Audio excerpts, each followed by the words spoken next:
you know what? I've been doing this long enough.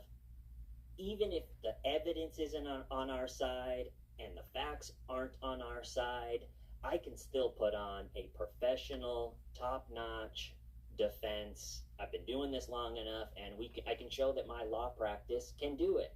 And they did, but the story is that they turned down that plea deal. It doesn't matter how complete and professional and good the defense you put on if you made the dumbest decision ever right before trial started.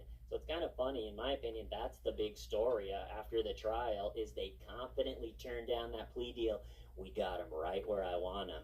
And then 2 weeks later, the jury, after barely enough time to just get a drink and go to the bathroom, they came back, sorry, second-degree murder.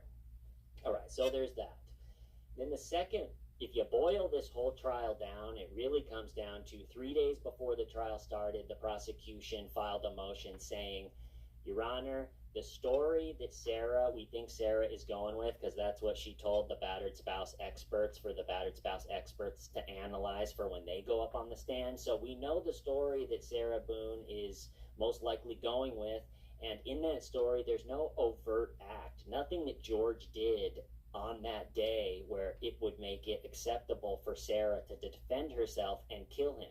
So we are filing a motion that until that overt act is established, they don't get to talk about battered spouse or self-defense or assassinate George's character, because the only chance that Sarah and James Owens had in this whole trial was to go nuclear on George's character. And so without being able to go into that, they would have been beyond screwed. I don't know what they would have done.